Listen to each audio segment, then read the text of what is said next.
اللہ کے نبی صلی اللہ علیہ وسلم کی محبت کے واقعات کی روشنی میں انتہائی پرسوز خطاب آپ محترم جمیل صدیقی صاحب سے سن رہے تھے۔ اللہ نے آپ کی عظمت، آپ کا مرتبہ، آپ کی شان، آپ کا احترام اپنے بات سب سے زیادہ رکھا ہے، اور لوگ اسی چیز کو آپ سے چھیننا چاہتے ہیں۔ آج کا اجلاس تمام انسانوں کے لیے دعوتی اجلاس سے پہلے یہ امت محمد مصطفیٰ صلی اللہ علیہ وسلم کے شہدائیوں کا اجلاس اسی لیے رکھا ہے کہ پہلے ہم اپنے آپ کو حب رسول سے سرشار کریں، پھر انشاءاللہ آپ کی اتباع کے ساتھ، آپ کے اسوے کے ساتھ ہم انسانیت تک پہنچیں گے۔ لیکن یہ لوگ جو حضور کی شان میں گستاخی کرنا چاہتے ہیں، ان کو بتائیں کہ اللہ تعالیٰ نے اپنے حبیب کا، اپنے محبوب کا مرتبہ کیا رکھا، آپ کی ناموس اور آپ کی عظمت کیا ہے، اور آپ کی عظمت کے تعلق سے جب یہ امت، یہ شہدائیان جب اپنے غم اور غصے کا اظہار کرتے ہیں تو پھر جذباتیت کی گالی کیوں دیتے ہیں؟ آپ کا مرتبہ کیا ہے؟ اللہ نے کیا رکھا ہے؟ اللہ کے نبوت کے تعلق سے آپ کی جو عظمت ہے، آپ کی شان ہے، آپ کے ماننے والوں نے خلفائے راشدین اور صحابہ اور تابعین سے لے کر آج تک شریعت کی روشنی میں، تاریخ کی روشنی میں، ناموس رسالت اور شاتمین کے تئیں امت کا رویہ کیا ہے، اس موضوع پر اظہار خیال کے لیے میں دعوت دے رہا ہوں۔ شاتمین کو ایکسپوز کریں اور حضور کی ناموس کو امت کو بھی بتائیں اور عوام الناس کو بتائیں۔ مفتی عبدالسمیع قاسمی صاحب جو دہلی سے تشریف لائیں، آپ مجلس تعمیر امت کے صدر ہیں۔ الحمد لأہلہ والصلاة لأہلہا، اما بعد، قال اللہ تبارک وتعالی فی کتابہ الکریم: ملعونین اینما ثقفوا اخذوا وقتلوا تقتیلا، صدق اللہ العلی العظیم۔ قال رسول اللہ صلی اللہ علیہ وسلم: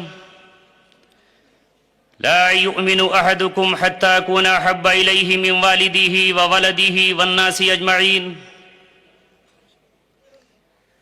نماز اچھی، حج اچھا، روزہ اچھا، زکوٰۃ اچھی، مگر میں باوجود ان کے مسلمان ہو نہیں سکتا، مگر میں باوجود ان کے مسلمان ہو نہیں سکتا، نہ جب تک کٹ مروں میں خواجہ بطحہ کی عزت پر، خدا شاہد ہے کامل میرا ایمان ہو نہیں سکتا۔ سربلندی پھر وفا کی دیکھنے میں آ گئی، سربلندی پھر وفا کی دیکھنے میں آ گئی، پھر وفا کے نام پر کچھ لوگ ہارے زندگی۔ ایک عشق مصطفیٰ ہے گر ہو سکے نصیب، ورنہ دھرا ہی کیا ہے جہان خراب میں۔ عزیزان محترم، آج کی عظیم الشان ناموس رسالت کانفرنس جو امت کے دیوانوں کی جانب سے منعقد کی گئی ہے،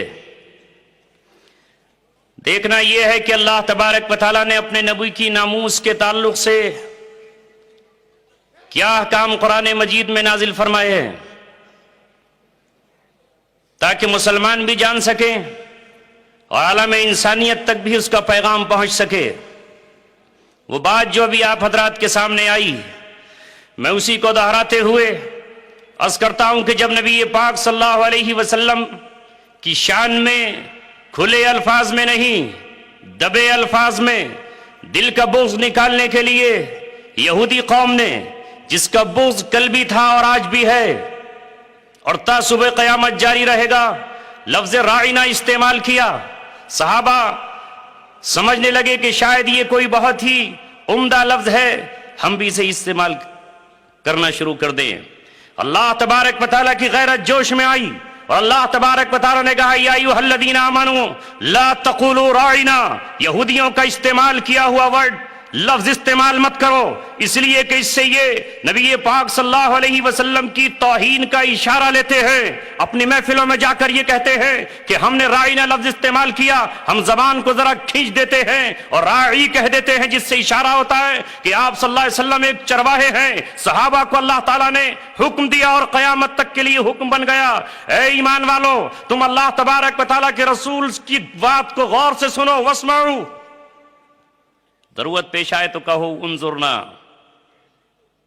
عظمت رسول اللہ تبارک و تعالیٰ نے اس طرح بیان فرمائی، جس کا ذکر ابھی جمیل صدیقی صاحب نے فرمایا کہ جب محمد صلی اللہ علیہ وسلم کے دو دیوانے، دونوں وزیر، ایک کا نام ابن خطاب، دوسرے بکر صدیق، اقرا بن حابس کو لے کر آواز ذرا تیز ہوئی مجلس میں، اللہ تبارک و تعالیٰ نے سورہ حجرات کی آیات نازل فرمائیں اور کہا یا ایھا الذین آمنوا لا ترفعوا اصواتکم فوق صوت النبی۔ اے ایمان والوں سے کسے اشارہ کیا جا رہا ہے؟ جو نبی کے غلام اور دیوانے ہیں، جو آپ کا پانی زمین پر وضو کا گرنے نہیں دیتے، جو آپ کے بالوں کو زمین پر بکھرنے نہیں دیتے، جو نبی پاک صلی اللہ علیہ وسلم کے اشاروں پر جان نچھاور کرتے ہیں، ان سے کہا گیا عمر آج کے بعد تمہاری آواز اونچی نہ ہو، صدیق اکبر آج کے بعد آپ کی آواز اونچی نہ ہو۔ اللہ تبارک و تعالیٰ کے گھر کی مجلس میں ایک شخص آیا اور کہتا ہے اخرج الینا یا محمد۔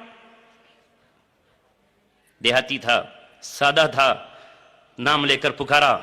اللہ تعالیٰ نے فرمایا اے لوگو، محمد صلی اللہ علیہ وسلم کا نام لے کر نہ پکارو، تم مجھے نہیں دیکھتے، میں نے اپنے نبی کا نام لے کر قرآن پڑھو الف سے لے کر کے یا تک، قرآن پڑھو پہلی آیت سے لے کر کے آخری آیت تک، میں کبھی اسے یا ایھا المزمل کہہ کر پکارتا ہوں، کبھی یا ایھا المدثر کہتا ہوں، جب وہ چادر اوڑھ کر لیٹتا ہے تو یا ایھا المدثر سے خطاب کیا جاتا ہے، میں سراجم منیر کہتا ہوں، میں قمر منیر اسے کہہ کر پکارتا ہوں۔ نبی پاک صلی اللہ علیہ وسلم کا کوئی شخص نام لے کر نہ پکارے۔ اسی سے اندازہ لگائیے کہ پھر اللہ تبارک و تعالیٰ نے اپنے نبی کی ناموس کا کیسا قانون بنایا ہوگا۔ وہ اللہ تبارک و تعالیٰ قانون بنا کر بھیجے اپنے نبی کو، چور جب چوری کر لے، مرد ہو یا عورت، تو پھر اس کا ہاتھ کاٹ دیا جائے۔ دنیا سے اگر چوری مٹانا ہے، ڈاکے کو ختم کرنا ہے، تو قرآن میں نبی پاک صلی اللہ علیہ وسلم کو اللہ تعالیٰ نے قانون بنا کر دیا۔ یہ قانون جس دن زمین پر نافذ ہو جائے، اس دن زمانے سے چوروں کا صفایا ہو جائے۔ واللہ تبارک و تعالیٰ جو ایک عام انسان کی آبرو کی حفاظت کے لیے قانون دے، الزانیۃ والزانی فاجلدوا کل واحد منہما مئۃ جلدہ، کہ اگر کوئی شخص زنا کرے اور زنا کے بعد وہ عام پھر رہا ہو تو پھر اس کا قانون یہ ہے، اگر شادی شدہ نہ ہو، ثبوت پورے ہوں تو پھر اس کے کوڑے لگائے جائیں، اور اگر یہ شادی شدہ ہیں، جس قانون کا مطالبہ بھی پورا ہندوستان دلی کے لال قلعے پر اور انڈیا گیٹ پر کر رہا تھا، اس کے مطالبے کی ضرورت نہیں ہے، صرف ایک پارلیمنٹ میں قانون پاس کر دو کہ مسلمانوں، نبی پاک صلی اللہ علیہ وسلم کو انسانوں کی بیٹی، بہو، ماؤں کے عزت کے تعلق سے جو قانون اللہ نے بنایا ہے اسے صرف نافذ کر دیا جائے، سب کی آبرو محفوظ ہو جائے۔ تو رسول پاک صلی اللہ علیہ وسلم جو پوری انسانیت کی عزت اور حرمت کی بقا کے لیے آئے، ان کے لیے قانون لے کر آئے۔ کوئی شخص ناحق کسی کا سر نہ اتارے، قتل نہ کرے، تو پھر آپ صلی اللہ علیہ وسلم کے لیے اللہ تعالیٰ نے کیا قانون بنایا، وہ باتیں مجھے آپ سے عرض کرنی ہیں، اور بس سب کچھ کتابوں میں لکھا ہے۔ آئیے دیکھتے ہیں کہ نبی پاک صلی اللہ علیہ وسلم، پہلے تو یہ بات بتا دیں ہم تمام دنیا کو کہ محمد صلی اللہ علیہ وسلم آخری رسول ہیں۔ وہ جو کچھ کہتے ہیں اللہ تبارک و تعالیٰ کے حکم سے، وما ينطق عن الهوى ان هو الا وحی یوحى، وہاں خواہش کا گدر بھی نہیں ہوتا، وہاں دل کی آرزو اپنے لیے نہیں ہوتی، جو کچھ ہے اللہ تبارک و تعالیٰ کے لیے۔ اللہ تبارک و تعالیٰ نے اپنے نبی کی عزت کے تعلق سے جو قانون بنایا، اس قانون کو نافذ کیا حضرت عمر ابن خطاب رضی اللہ تعالیٰ نے اپنی ہی حضرت نبی پاک صلی اللہ علیہ وسلم کی زندگی میں۔ اور وہ قانون کیا ہے وہ سنیے۔ دو شخص جاتے ہیں رسول پاک صلی اللہ علیہ وسلم کی عدالت میں فیصلہ کرانے کے لیے، ایک یہودی ہے اور ایک مسلمان ہے۔ حق پر یہودی ہے، فیصلہ رسول پاک صلی اللہ علیہ وسلم نے یہودی کے حق میں کیا، دلائل سن کر، شواہد دیکھ۔ یہ مسلمان جو باطل پر تھا، اس نے سوچا کہ عمر ابن خطاب رضی اللہ تعالیٰ عنہ دشمن اسلام کے مقابلے میں سخت رویہ اختیار کرتے ہیں، آیا اور آ کر کہا فیصلہ تو ہو چکا ہے، آپ سے بھی فیصلہ چاہتے ہیں، شاید کوئی صلح کی گنجائش نکل آئے۔ عمر ابن خطاب رضی اللہ تعالیٰ عنہ اندر گھر میں تشریف لے گئے، شمشیر بے نیام لے کر آئے۔ یہ جو اسلام کا دعویٰ کر رہا تھا، جو مسلمانیت کا راگ الاپ رہا تھا، اس کا سر قلم کر کے یہ کہا جا اپنی برادری کو جا کر کہہ دے، عبداللہ بن ابی اپنے سردار سے جا کے بتا دے تمام، جو نبی پاک صلی اللہ علیہ وسلم کے فیصلے کو نہ مانے، آپ کے فیصلے کی توہین کرے، آپ کے فیصلے کے بعد کسی دوسرے کا فیصلہ مانے، عمر ابن خطاب کا فیصلہ اس کے لیے یہ ہے کہ اس کی زندگی کی سانسیں روک دی جائے۔ اب کیا ہوا ہوگا؟ آج کی میڈیا سے اندازہ لگا لیجئے۔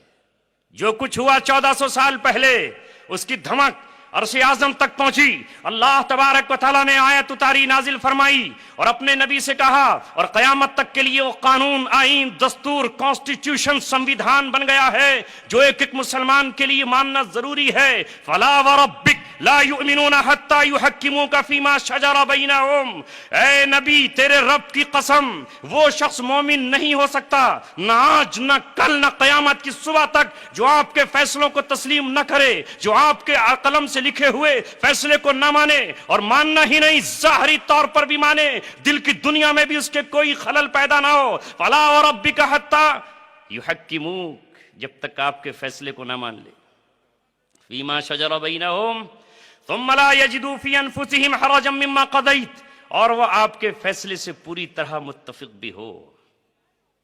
یہ پہلا فیصلہ تھا گستاخ رسول کے سلسلے میں، نبی پاک صلی اللہ علیہ وسلم کی موجودگی میں دربار رسالت سے فیصلہ آیا۔ اس کے بعد مدینہ کی دھرتی پر دیکھے، جب فاتحانہ شان سے نبی پاک صلی اللہ علیہ وسلم 70 قیدیوں کو گرفتار کر کے مدینہ منورہ کی طرف لا رہے ہیں، تو آپ صلی اللہ علیہ وسلم کی نگاہ نضر بن حارث پر پڑی۔ یہ وہی نضر بن حارث ہے جو مکے کی گلیوں میں نبی پاک صلی اللہ علیہ وسلم کی شان میں گستاخی کیا کرتا تھا، جو قرآن کے مقابلے پر ناچنے گانے والی طوائفیں اور رنڈیاں لے کر آیا تھا۔ یہ وہی نضر بن حارث ہے جو اپنے یہاں منڈلیاں لگاتا تھا۔ آپ صلی اللہ علیہ وسلم نے کہا، اس نے بحیثیت محمد ابن عبداللہ مجھے کچھ نہیں کہا ہے، لیکن رسول ہونے کی حیثیت میں اور قرآن کے مقابلے پر یہ کچھ افسانے اور ناول و طوائف لے کر آیا تھا۔ حضرت علی کو اشارہ کیا، اور حضرت علی شیر خدا علی مرتضی نے اپنی شمشیر ذوالفقار نکالی اور اس کا سر قلم کر کے پوری امت کو پیغام دیا کہ نبی کی شان میں گستاخی کرنے والے کا فیصلہ یہ ہے۔ اور اس کے بعد جب سے آگے بڑھے نبی پاک صلی اللہ علیہ وسلم تو عقبہ بن معیط، یہ کون عقبہ بن معیط ہے؟ یہی وہ بدبخت ہے جس نے آپ صلی اللہ علیہ وسلم کی کمر پر اونٹ کی اوج رکھی تھی نماز کی حالت میں۔ یہی وہ بدبخت ہے جس نے ابی بن خلف کے کہنے پر نبی پاک صلی اللہ علیہ وسلم کی چہرے انور پر، رخ انور پر تھوک دیا تھا، اور جسے فرشتوں نے آنکھ بنا کر اس کے چہرے پر دے مارا تھا، جس سے اس کے چہرے پر داغ لگا تھا۔ عقبہ بن معیط کی طرف آپ نے اشارہ کیا، حضرت علی سے کہا 68 قیدیوں کو کچھ نہیں کہنا ہے، ان کی مشقیں بھی کھول دینا ہے، ان کو کھانا بھی دینا ہے، لیکن یہ جو گستاخ رسول ہے اس نے رسالت کے چہرے پر تھوکنے کی کوشش کی ہے، اس کا سر قلم کیا گیا۔ اب تک تو آپ سنتے آئے ہوں گے کہ 70 قیدی تھے، 70 نہیں 68 رہ گئے تھے۔ کتنے؟ 68، اور 2 کی لاشیں پیڑوں پر ٹنگی رہی۔ کیوں ہم کوئی جرم کر رہے ہیں؟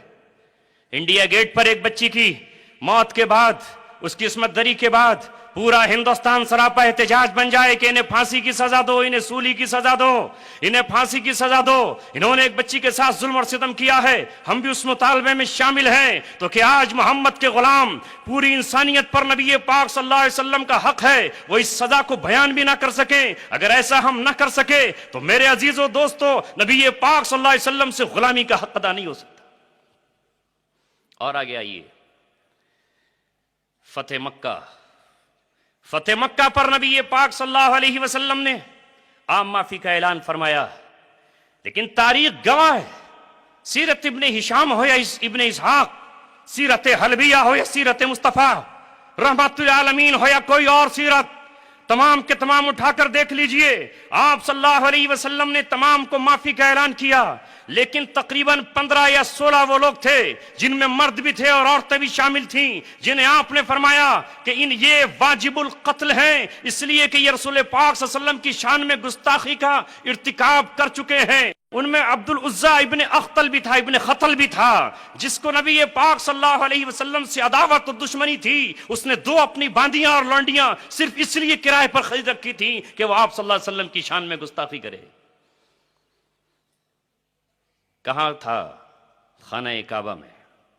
نبی پاک صلی اللہ علیہ وسلم کو آ کر کسی نے خبر دی کہ اللہ کے رسول صلی اللہ علیہ وسلم وہ خانہ کعبہ میں پناہ لیے ہوئے ہے۔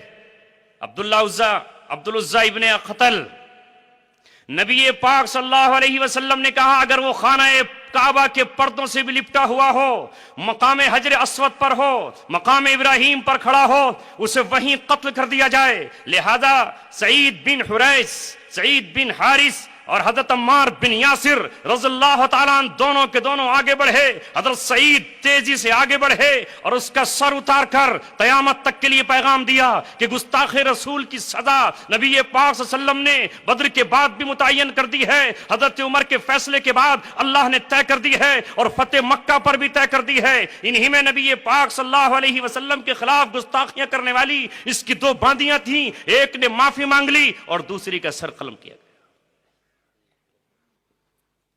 ایک عورت ہے جس کا نام اسما ہے، یہودیہ ہے، رسول پاک صلی اللہ علیہ وسلم کی شان میں گستاخی کرتی ہے۔ بدر میں نبی پاک صلی اللہ علیہ وسلم موجود ہیں، اس نے پھر آپ کی شان میں گستاخی کی۔ ایک صحابی ہیں، نابینا صحابی، ایک نابینا صحابی ہیں عمیر ابن عدی، انہوں نے دل میں منت مانی کہ اگر میں واپس لوٹا تو یا تو خود جام شہادت پی لوں گا یا پھر اس دریدہ دہن زبان سے گندگی اگلنے والی آقا کی شان میں گستاخی کرنے والی عورت کو دنیا سے جہنم میں رسید کر کے رہوں گا۔ یہ صحابی نکلے، رات کے اندھیرے میں گئے۔ اسلام کے ماننے والے ظلم اور ستم نہیں کرتے، تاریخ بتاتی ہے نابینا صحابی نے جب عورت کو ٹٹول کر دیکھا تو اس کے آس پاس اس کے بچے بھی تھے، اس نے ان کے بچوں کو قتل نہیں کرنا تھا، اسلام بچوں کے قتل کی اجازت نہیں دیتا، لیکن اس کے سینے میں تلوار اتار کر اس صحابی نے نبی پاک صلی اللہ علیہ وسلم سے آ کر کہا اللہ کے رسول میں آپ کے کلیجے کی ٹھنڈک کے لیے اس طرح روانہ ہوا تھا۔ نبی پاک صلی اللہ علیہ وسلم سے پوچھتے ہیں کہ کیا مجھ پر کوئی مواخذہ ہوگا؟ آپ صلی اللہ علیہ وسلم نے فرمایا لا ينتطح فیہ عنزان، ارے 2 مینڈے اور 2 بکریاں بھی اس سلسلے میں آپس میں جھگڑا نہیں کریں گی، بحث مباحثہ نہیں کریں گی۔ جب حضرت عمر ابن خطاب نے یہ کہا اس نابینا کو دیکھو کیا کارنامہ انجام دے کر آیا ہے، تو رسول پاک صلی اللہ علیہ وسلم نے کہا یہ نابینا نہیں بلکہ اس کی دل کی آنکھیں گلی ہوئی ہیں اور اسے بصیر اور بینا کہو۔ یہ ہے فیصلے جو رسول پاک صلی اللہ علیہ وسلم کے زمانے میں کیے گئے۔ آپ صلی اللہ علیہ وسلم نے صحابہ سے مخاطب ہو کر کہا اذا احببتم ان تنظروا الى رجل نصر اللہ ورسولہ بالغیب فانظروا الى عمیر ابن عدی، اگر تم یہ چاہتے ہو کہ تم اس شخص کو دیکھو، اس کے چہرے کا دیدار کرو جس نے غیبوبت میں نبی پاک صلی اللہ علیہ وسلم کو اور اللہ کے رسول کی مدد کی ہے، تو عمیر ابن عدی کو دیکھو، عمیر ابن عدی کو دیکھو۔ یہ فیصلہ تمام جہانوں کے سردار کا ہے، اس فیصلے کو ایک ایک مسلمان اچھی طرح نافذ کر لے، اپنے جسم پر لکھ لے۔ حضرت عمر ابن خطاب رضی اللہ تعالیٰ عنہ سے پہلے دور ہے حضرت ابوبکر صدیق رضی اللہ تعالیٰ عنہ کا۔ دنیا اچھی طرح جانتی ہے کہ مسیلمہ کذاب نے نبوت کا دعویٰ کر کے رسول پاک صلی اللہ علیہ وسلم کی شان میں گستاخیاں کی۔ ابوبکر صدیق رضی اللہ تعالیٰ نے تخت خلافت پر بیٹھتے ہی اس فتنے کو ختم کرنے کے لیے ان انصار صحابہ کو، بدری صحابہ کو، جو ان کا اصول تھا کہ بدرین صحابہ کو میں جنگوں میں نہیں جھونکوں گا، بدری صحابہ کو مدینہ سے باہر نکالا، بنو حنیفہ کی طرف بھیجا، جنگ یمامہ ہوئی اور اس میں قرآن کے حافظ، قرآن کے قاری، قرآن کے مبلغ اور قرآن کے داعی شہید ہو گئے۔ نبی پاک صلی اللہ علیہ وسلم کی پہلی جنگ سے لے کر آخری جنگ غزوہ تبوک تک جتنے لوگ شہید ہوئے ہیں اس سے 4 گنا لوگ شہید اس میں ہوئے، اور مسیلمہ کذاب کا خاتمہ ہوا۔ فیصلہ کیا ہے؟ عمر ابن خطاب رضی اللہ تعالیٰ عنہ کا اپنے دور خلافت میں آپ کو خبر ملی کہ ایک شخص نبی پاک صلی اللہ علیہ وسلم کی شان میں اس طرح گستاخی کرتا ہے کہ نماز میں سورہ عبسہ و تولی پڑھتا ہے. اسے بلایا گیا، ارے یہ نماز میں آیت کیوں پڑھتا ہے؟ یہ آیت اس وقت اتری تھی کہ جب عبداللہ ابن ام مکتوم جو نابینا صحابی ہیں وہ آپ کی مجلس میں تھے، آپ قریش کے چودھریوں سے سرداروں سے گفتگو فرما رہے تھے.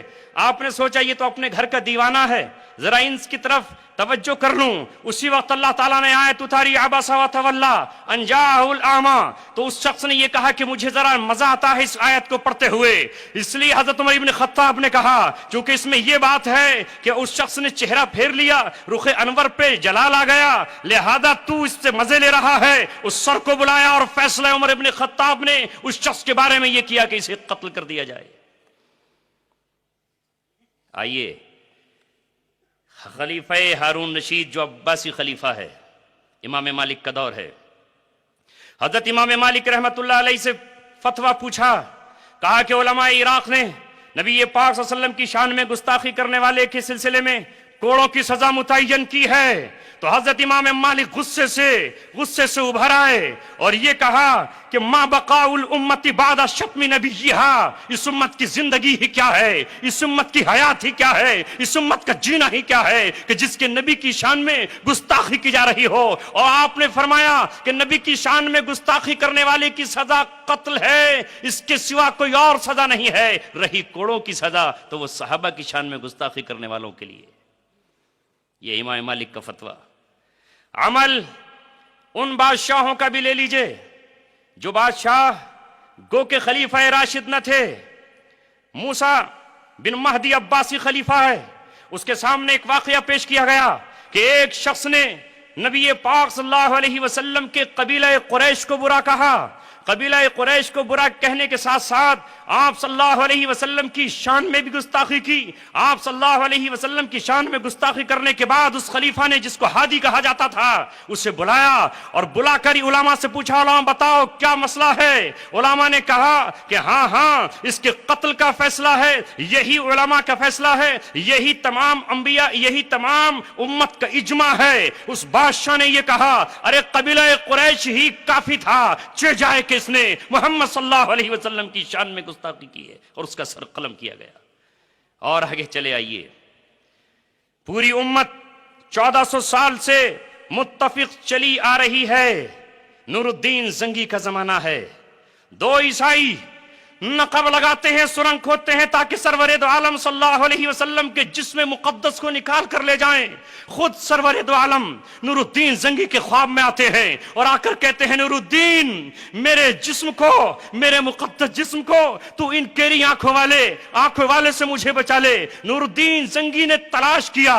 جب تلاش کیا گیا تو ان کے مسلح کے نیچے ایک پتھر رکھا ہوا تھا. پتھر کے نیچے سے سرنگ نکلی ہوئی تھی جس سرنگ کے ذریعے سے وہ سرکار مدینہ صلی اللہ علیہ وسلم کے جسم مبارک تک پہنچ جانا چاہتے تھے. نور الدین زنگی نے ان دونوں کو جنہیں خواب میں دیکھا تھا پکڑا، گرفتار کیا. گرفتار کرنے کے بعد ان کو اپنے ہاتھ سے ختم کیا، اور یہی نہیں کہ ختم کیا بلکہ شام کو ان کی لاشوں کو آگ کے حوالے کر دیا. امت کو یہ معلوم ہونا چاہیے کہ نہیں. سلطان صلاح الدین ایوبی کا زمانہ آیا. 1186 میں ایک شخص نے، ایک عیسائی نے مسلمانوں کے کارواں کو لوٹا، قافلے پر حملہ کیا. جب انہوں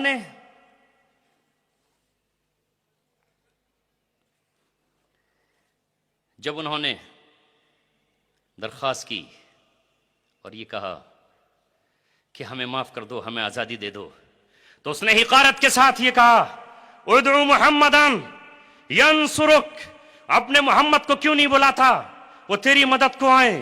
اسی دن سلطان صلاح الدین ایوبی نے یہ طے کر لیا آج کے بعد آرام چارپائی پر نہیں، گھوڑے کی پیٹھ پر ہوگا. آج کے بعد کھانا 2 وقت نہیں، 1 وقت کھاؤں گا جب تک یہ ثابت نہیں کر دیتا کہ محمد صلی اللہ علیہ وسلم کے غلام اپنے نبی کی غیرت کا کس طرح انتقام لیتے ہیں. وہ گھڑی اور وہ لمحہ آیا کہ جب یہ گرفتار ہوا جس کا نام ریجینالڈ تھا. سلطان صلاح الدین ایوبی نے کہا تمام عیسائیوں کو امن ہے، تمام یہودیوں کو امن ہے اور سب کے امن کے ساتھ، لیکن یہ شخص چونکہ میرے نبی کی شان میں گستاخی کر چکا ہے، اس لیے کہا اے محمد صلی اللہ علیہ وسلم کی ذات، میں آپ سے مدد کا طلبگار ہوں، آپ کے رب سے مدد کا طلبگار ہوں۔ اپنی تلوار نکالی، امن کے اس صلح کے پیغامبر نے یہ پیغام دیا کہ نبی پاک صلی اللہ علیہ وسلم کی شان میں گستاخی کرنے والا جہنم میں جا کر ہی رہے گا۔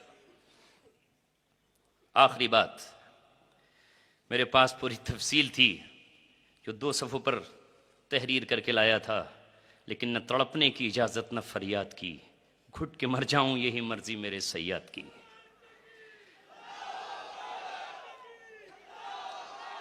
آؤ 20ویں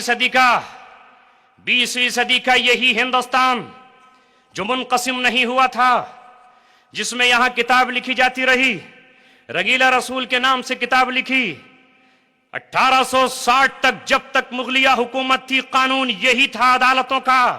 1860 میں آ کر انگریزوں نے اس قانون کو تبدیل کر دیا۔ یاد رکھے دنیا، قانون بدلا جا سکتا ہے، تبدیل کیا جا سکتا ہے، لیکن قرآن کا بنا ہوا قانون، اللہ تبارک و تعالیٰ کا بنا ہوا قانون کبھی تبدیل نہیں ہو سکتا۔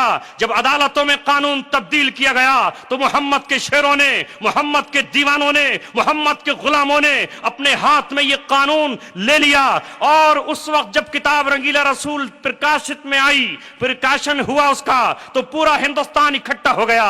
قائد اعظم محمد علی جناح، مولانا محمد علی جوہر، ڈاکٹر علامہ اقبال، جناب شفیع، تمام کے تمام اکٹھے ہو گئے۔ سید عطا اللہ شاہ بخاری نے احتجاج شروع کیا تو انگریزوں نے دفعہ 144 لگا دی۔ لاہور میں کھڑے ہو کر عطا اللہ شاہ بخاری نے پکار کر کہا، پڑا دل جلوں سے فلک کو کام نہیں، جلا کے راکھ نہ کر دوں تو داغ نام نہیں۔ اور یہ کہہ کر یہ کہا کہ دفعہ 144 اپنے قدموں کے نیچے رونتا ہوں، اور پھر پکار کر یہ کہا، اے نوجوانوں، عائشہ تمہاری چوکھٹ پر دامن پھیلا کر بھیک مانگ رہی ہے، حضرت ام حبیبہ تمہاری طرف دیکھ رہی ہے، حضرت خدیجہ کا دل ٹکڑے ہے۔ وہ پکار کر یہ کہتا ہے کہ محمد کے غلاموں تم کہاں سوئے ہوئے ہو؟ تو اس وقت اللہ تبارک و تعالیٰ نے ایک 19 سال کے نوجوان کو، جو معمولی ایک نجار کا بیٹا تھا، تالے من کا بیٹا تھا، علم الدین تھا، علم فقہ کے رموز سے واقف نہ تھا، وہ کوئی فلسفی نہ تھا، وہ کوئی محدث اور فقی نہیں تھا، کسی مسجد کا امام اور کسی خانقاہ کا شیخ اور مرشد نہیں تھا۔ اس نے طے کر لیا کہ میں بھی محمد بن مسلمہ بن کر دکھاؤں گا جو کعب بن اشرف کا سر لے کر آئے تھے، میں بھی عبداللہ بن عتیق بن کر دکھاؤں گا کہ جو ابو رافع کے قلعے میں خیبر میں داخل ہوئے تھے اور نبی کے چہرے کو ٹھنڈک پہنچائی تھی۔ لہذا انہوں نے اس رنگیلا رسول کے چھاپنے والے کو، اس کے پرشاسن کرنے والے کو وہ سبق سکھایا جو ابو افق یہودی کو نبی پاک صلی اللہ علیہ وسلم کے غلام سالم بن عمیر نے سکھایا تھا۔ اور اس وقت پورے ہندوستان نے غازی علم الدین کے جنازے کو شہید کا جنازہ قرار دیا تھا۔ یہ 1929 کا واقعہ ہے کہ تاج شہادت پہن کر وہ ناموس رسالت پر قربان ہو گیا۔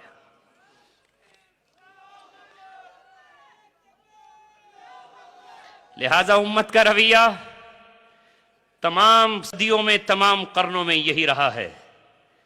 اس لیے دوستو عزیزو، کوئی بھی ہو، وہ سلمان تاثیر ہو یا اس کا کوئی باپ، اللہ تبارک و تعالی ہمیشہ، ہر دور، ہر قرن، ہر صدی میں اگر کوئی کعب بن اشرف اٹھے گا، کوئی ابو رافع کھڑا ہوگا، کوئی اسما یہودیہ جنم لے گی، کوئی بشر نام کا منافق رسول پاک صلی اللہ علیہ وسلم کے فیصلے کی توہین کرے گا، تو نہیں معلوم ہمیں کہاں سے، کس جگہ سے اللہ تبارک و تعالی یہ شعر گنگناتے ہوئے کسی نوجوان کو کھڑا کرے گا، اور وہ یہ کہے گا کہ سالار کارواں ہے میرے حجاز اپنا، اس نام سے ہے باقی آرام جاں ہمارا، سربلندی پھر وفا کی دیکھنے میں آ گئی، پھر وفا کے نام پر کچھ لوگ ہارے زندگی۔